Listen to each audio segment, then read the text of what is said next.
Hello everyone, welcome to Chat Club. I'm your host Alan Hilchey, and there's only one rule on Chat Club. Everybody talks about Chat Club. Welcome today, tonight, wherever you are. My name is Alan Hilchey. I'll be your host tonight, and we're going to go on episode number 36. So number 36, we're looking at some boundaries. We're looking at a lot of different things. I just want to recap the last podcast I did, and I did it on a coworker that committed suicide, and it was pretty shocking for my workplace and myself. Now I reflect on it. I was pretty fresh when I did that podcast, the last one. I hope you got something out of it, and I hope that people will understand and also understand that people that do commit suicide aren't necessarily being selfish. They think that they're doing everybody a favor. I know it's kind of weird and everything, but that's really what's happening. So the other day I went to our restrictions in my province of New Brunswick in Canada has ceased all restrictions on COVID. So the other day I went into Shoppers and did not wear my mask. Well, there was probably about 85 to 90% that were wearing them. So it was a little weird. So I found that quite hard at the time. So it was really weird, but I got over it. Now, my little explanation, and I'm looking at expanding my Facebook page. I'm looking at a lot of things to do. This episode here I'm going to do on boundaries. So I'm looking at different boundaries. There's, personal boundaries and etc. So I'm looking at personal boundaries or guidelines or rules or limits that a person creates to identify safe, permissible ways for other people to behave towards them and how they respond when someone passes those limits. So I'm going to give you some boundaries. I'm going to talk about them a little bit. And the physical boundaries. Physical boundaries protect your space, your body, your right not to be touched. Also, to have privacy, to meet your physical needs as resting, eating. They tell others to not to get so close. What kind of a physical touch is okay? How much privacy do you need? How well do you behave in your personal space? A physical boundary clearly defines that your body and your personal space belongs to you. So an example of this, say somebody's sitting a little close and you move away, and they get a little closer and you move away. Sometimes you have to tell them about your personal space and your personal bubble in your space. Another thing is when people come in and they talk closely. I had a coworker that come up to me and would talk to me and come up to my face almost, and I'd be backing up and they'll be walking right with me trying to get close. And I'm not really sure why people do that, to make sure that they have the eye contact or being heard. I'm not sure, but person got the hint after a little bit when they keep seeing myself back up and trying to get some space. So the physical boundaries is very, very much so. This one here is a hard one. Not really that hard, but it's sexual boundaries. Sexual boundaries protect your right to consent. Ask for what you like sexually, and to be honest about your sexual history with your partners. They define what kind of a touch, sexually and intimacy, that you want. How often, when, where, and whom. Examples, I like to be touched this way. And, everyone has personal policies not to have sex in the first date or anything like that. And that's okay. You set your boundaries because it is your body. You have the right to say no at any time.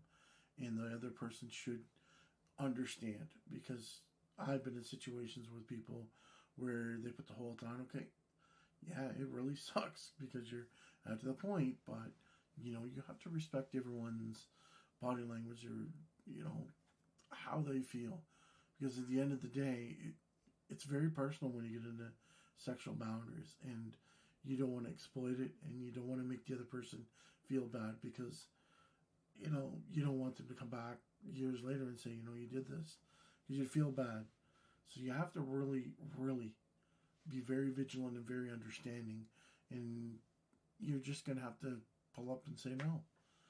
And then if they know, then you're going to have to get combative, and hopefully they'll realize it. And I know a lot of females come into this, and it's males are physically dominating, and I understand that. And a boot to the midsection works wonders. Gets your point across.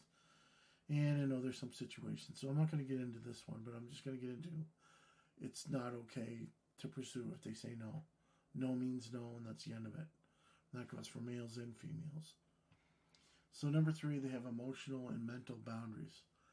Emotional and mental boundaries are to protect your right to have your own feelings and thoughts, to not have your feelings criticized or invalidated, not to take care of other people's feelings.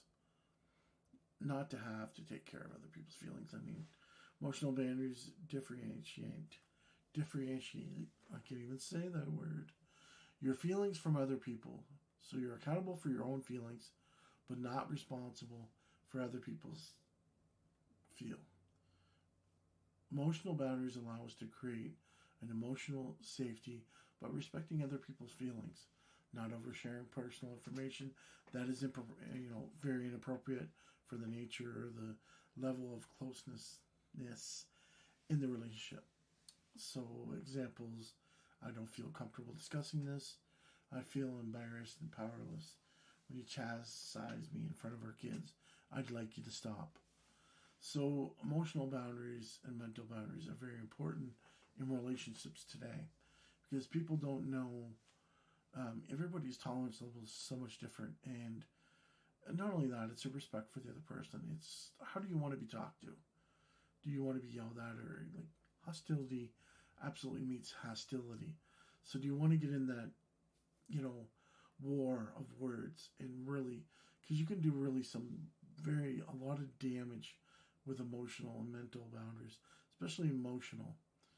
And emotional, it works with the mental. So, you don't want to be a narcissist going in there and belittling people so they have no self-esteem. And this is where the boundaries have to come up. And these are boundaries that, if you're in a relationship and it's new, these are red flags. You need to, as much as you like this person, you need to talk about this and say, hey, you went too far. This needs to stop. Or we just won't have a relationship. And this is early on. You need to set your boundaries early in this relationship. Because if you don't, over time, they're going to have that power over you. And that's when you get in very toxic relationships. And you don't want those toxic relationships. Everybody wants a relationship where you can have a communication. And it's so much fun when you can communicate. And when you have boundaries and you demonstrate, hey, and it has to be in a nice way. You can't just yell at people and say, hey, you went too far. They listen, man, like, you went too far on that. That really hurt my feelings when you said this and that. And I know it kind of sounds cheesy, but it's that communication thing. Because you will have a better relationship when you have communication. I know it firsthand. I have a relationship now that we communicate. And sometimes it's not good dialogue, but we get to the point where it becomes a good dialogue. 95% of my dialogue is very, very good. Probably 99%. There's not very often in my relationship right now where my dialogue gets worse. So number 4 is spiritual or religious boundaries. And this is a tough one because everybody believes. And spiritual boundaries protect your right to believe into what you want. Worship as you wish. Practice your spiritual and religious beliefs. So you really have to be careful with this. And a lot of people get really hurt or very offended when you talk about their spiritual or religious beliefs, such as I'm a Roman Catholic, and if people start talking about the travesties that the priest did, I get it, but I don't want to hear it. Keep the opinions to yourself. Opinions are like assholes. Everybody has one. So just be mindful when you're talking about religion and try to be, you can agree to disagree a lot of times, and that's where it should be. And you shouldn't be chastising someone else's beliefs and belittling them, because you're going to make them feel bad about what they're doing or what they're believing in.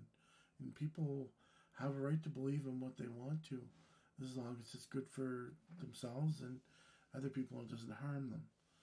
So some examples of this, I'm going to take a moment and say a silent prayer before I eat. Be respectful, let them do it.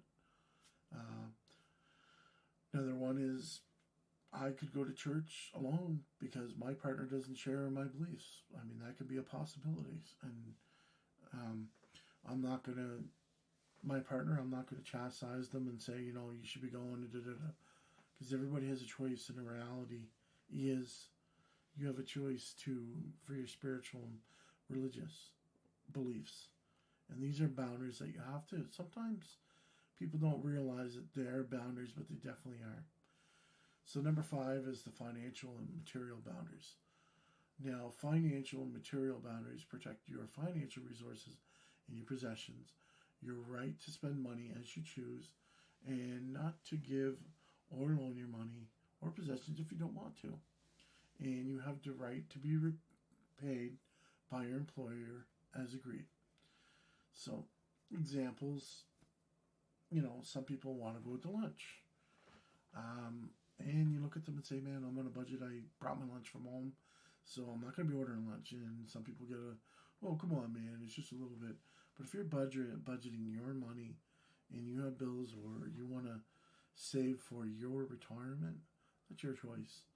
And stand up to them. And people should respect it. Say, I'm on a budget, and they may even respect you for it. But just be mindful if you don't see them having a lot of stuff. Don't tease people. Don't mock them. Oh, you're cheapy today. That sort of thing. It hurts people's mental health when you start doing that. And a lot of these boundaries are linked to mental health as I talk about them. Another one could be, please don't borrow my car without asking. That's your possession. That's material boundaries. Don't take things that you're not supposed to. And a lot of times there's controversy with roommates. Roommates don't know the material boundaries. In their household, they might be able to take whatever they want when they want. But when you're living with someone, you have to respect their property and ask before you do. Getting on a game system, using their TV. Usually a TV's, the person it doesn't really matter. But using their computer, musical instruments, some other more material possessions, you just have to make sure that you have an understanding with your roommates and stuff. And sometimes it's hard because some people just don't know boundaries. Number 6, time boundaries. How to protect yourself, how you spend your time. They protect you from agreeing to do the things you want to do, having people waste your time, and being overworked. So time boundaries. You clock in, you clock out. And there's going to be times where you do overtime, work a little later, work earlier. That's okay. But make sure you're protecting your mental health, your time boundaries at work. Don't overwork. Don't overextend yourself. Because this is what happens.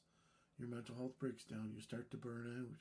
Burnout is a big thing with time boundaries. And your employer doesn't really give 2 sweet clues because they want a body. They want a warm body. Doesn't matter who you are. And you can do it a whole week and they won't even say thank you. But this is the thing. They do not care. So you have to care about your time boundaries. For instance, an example, I reserve my evenings for my family time. I will respond to all work emails first thing in the morning. And some places want you to answer the email 24/7.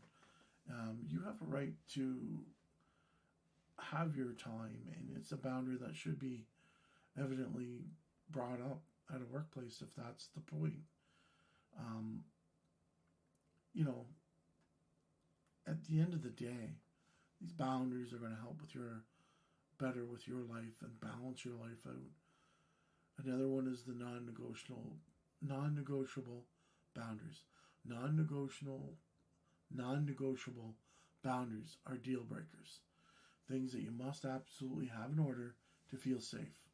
They usually pertain to safety issues such as physical violence, emotional abuse, drug or alcohol use, fidelity,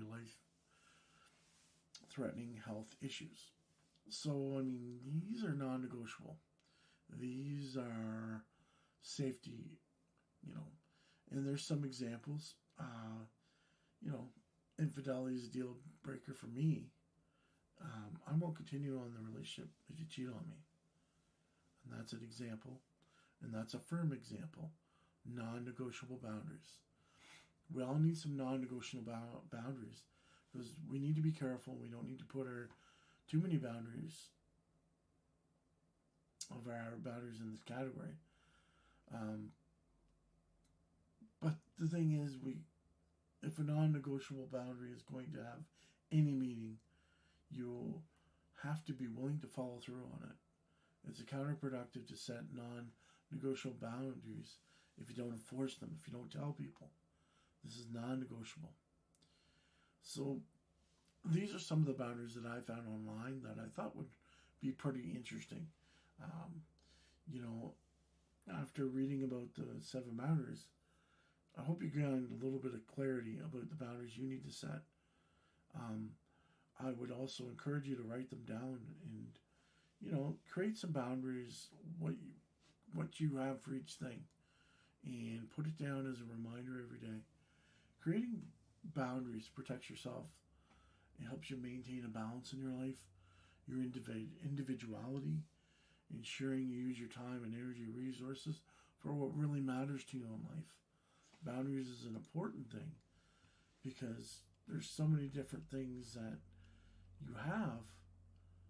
Like, there's so many different boundaries. Like, there's different boundaries that there's 7 boundaries around relationships, which is physical boundaries, sexual boundaries, physical, intellectual, emotional, time, and expectation boundaries. And there's a lot of different boundaries surrounded around a lot of different ones. But I thought those ones are pretty unique in the different boundaries that I found that were pretty cool. So I hope you got a little bit out of this, because and boundaries are other things like your time boundary, for example. If someone asks you that, and you just come back from work and you're really, really tired, and all of a sudden they call you up, oh man, really need you to come here, and you're tired. Take care of yourself. These boundaries are one of the most important things, because the biggest thing is, setting boundaries means you're maintaining your balance, what you want in your life and how you're going to achieve it. And some people don't understand boundaries. Like, I know when I worked in corrections, a lot of the youth did not understand physical boundaries. They wanted to be close to you because they never had the family structured life where hugs were priority. But when they like you, they get in their personal space, and they wanted to, they just wanted to get close, and you had to set your boundaries, your personal boundaries. And mine was the 5-foot bubble, and I had that around me because I needed them to understand that I wasn't comfortable with them being in my personal space. So after a while, these kids started to understand what my boundaries were and why they were. So I knew I need you to understand the physical boundaries, the sexual boundaries, and the different boundaries. Financial, don't be lending people money out if you can't afford it. It's huge, these boundaries. Emotional boundaries, huge. Just make sure that you take care of yourself. Time boundaries. And there's some expectation boundaries. People expect, that's another boundary. They expect too much. And, boundaries on expectations, they need to be addressed as early as possible in your relationship. Because a lot of times when you get into these relationships, there's so much expectation that, you're to hang around each other, you're to hang with each other and stuff like that. So, the biggest thing is to take care of your mental health. And I think setting boundaries on yourself helps out with anxiety, helps you with, depression, because you get emotionally burnt out when these boundaries are exploited, and you don't want that. So I hope you enjoyed this podcast. It was just a little something I put together this week.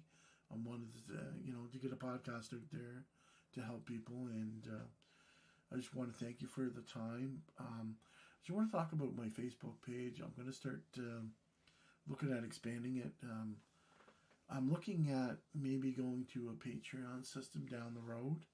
And when you donate, I will look at doing some mugs, some t-shirts and stuff. I think it's high time that I start exploring those options and getting this podcast out there more. And people, if you like it, then you can help me out.